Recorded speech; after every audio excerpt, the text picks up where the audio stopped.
ఇది యథార్థంగా జరిగినటువంటి సంఘటన.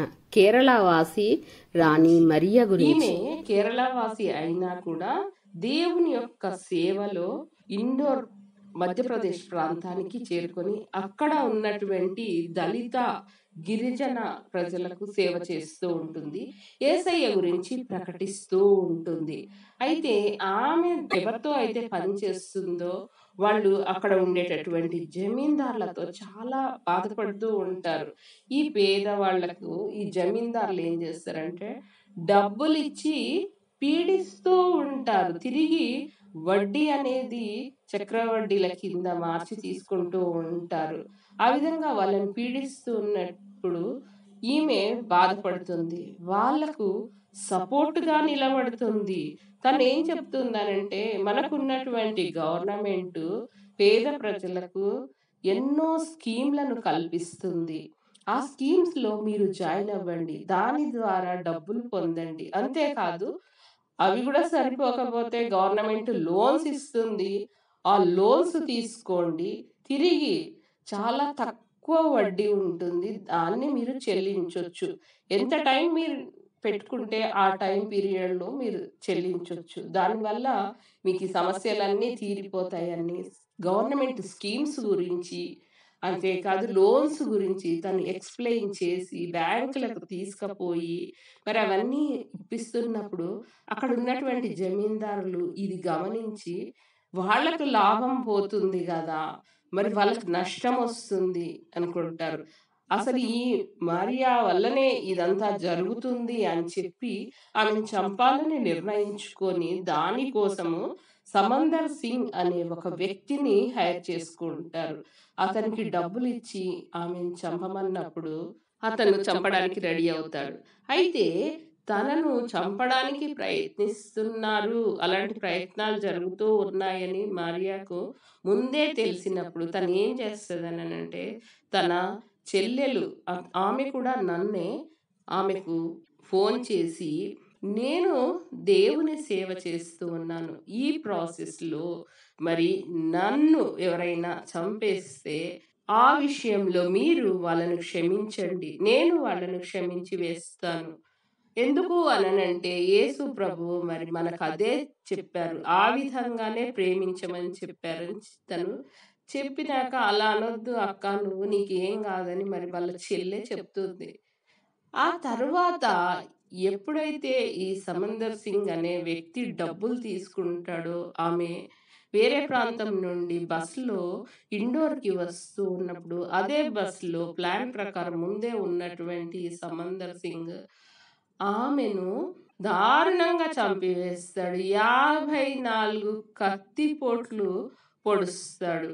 ఆమె రక్తపు మడుగులో మునిగిపోయి ఉంటుంది. ఆ తర్వాత 54 wounds था उसके शरीर में। तो वो देख के मैंने ऐसे मुझे पता नहीं, मुझे ऐसे थोड़ा टच करने का मन में लगा, तो फिर सिस्टर लोग मुझे खींच के ले गया, दूसरे कमरा में बिठाया। उसी टाइम मुझे ना ऐसे दीदी का यही आवाज मेरे मन में आया, प्रभु यीशु के प्रति गरीब लोगों के लिए सेवा करने में मैं डरती नहीं है, मैं ये काम से हटूंगी नहीं, उसके लिए मरने के लिए भी मैं तैयार हूँ। मेरा दिल थोड़ा हल्का हुआ। సమందర్ సింగ్ రక్తంతో ఉన్నటువంటి తన బట్టలతోనే అతను 3 రోజులు అక్కడ ఉన్నటువంటి అరణ్యంలోకి అడవుల్లోకి పారిపోతాడు. అతను ఆ అడవిలో ఉన్నప్పుడు ఈ డబ్బులు ఇచ్చినటువంటి జమీందారులు ఎవ్వరు కూడా అతని వైపు చూడరు, అతనికి కనీసం ఆహారం కూడా ఇవ్వరు. ఆ తర్వాత పోలీసులు అతన్ని పట్టుకొని జైల్లో వేస్తారు.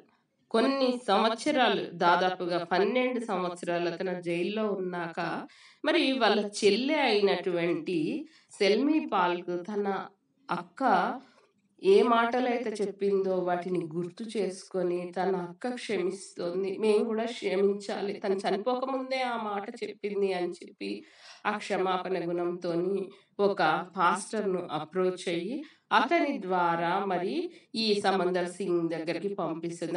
ఆయనకేమో లైఫ్ టైం ప్రిజన్ పడుతుంది, జీవితకాలపు శిక్ష పడ్డప్పుడు అతని దగ్గరికి పంపించి, మేము మా కుటుంబం అంతా కూడా అతన్ని క్షమించి వేస్తున్నామంటే అతను నమ్మకుండా, నేను అంత ఘోరంగా చంపివేశాను కదా, అయినా కానీ నన్ను వాళ్ళు ఎలా క్షమిస్తానంటున్నారు అని అతను మళ్ళీ మళ్ళీ ఆ పాస్టర్ అడుగుతాడట. అయితే అతన్ని ఒప్పించి ఆ పాస్టరు మరి వాళ్ళ చెల్లెలైనటువంటి సెల్మి పాల్ని రాఖీ రోజున 2002లో అతని దగ్గరికి తీసుకువస్తారు. ఆమెను చూసినప్పుడు మరి ఈ సమందర్ సింగ్ గజగజ వణికిపోతూ ఉంటాడు. నేను తప్పు చేశాను అనే పశ్చాత్తాప భావంతో అతను మాట్లాడుతూ ఉన్నప్పుడు వాళ్ళ చెల్లెలు ఏం మాట్లాడుతుందంటే, మేము నిన్ను క్షమించాము, నీ మనసులో ఇంకా ఏం ఉంచుకోకు, దిగులు పడొద్దు, ప్రతి ఒక్కరితో మంచిగా ఉండు అని చెప్తున్నది. నిజంగా అలా చెప్పడానికి తనకు ఎంత గొప్ప హృదయం ఉండాలండి. వాళ్ళ అక్క पुलिस समुद्र को हमारे सामने लेके आया तो एकदम शिवरिंग हो रहे थे। वो स्वामी जी मुझे इंट्रोड्यूस किया तो मेरे से बोला, मैं बड़ा गलत किया है, माफ़ करना, मुझे माफ़ करना, मैं अभी प्रायश्चित कर रहा है बोला। तो मैं बोला, अब हम ईश्वर ने आपको क्षमा किया है, हम भी क्षमा किया है, तो आप शांति से रहो।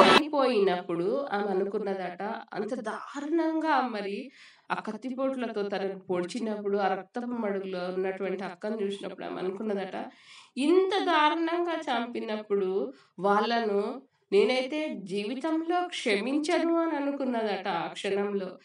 ఎప్పుడైతే మరి ఈ సమందర్ సింగ్ దగ్గరికి రాఖీ కట్టడానికి వచ్చిందో అంతకు ముందు రోజు వరకు కూడా నేను పూర్తిగా అతన్ని క్షమించలేను అని మనసులో అనుకున్నదట.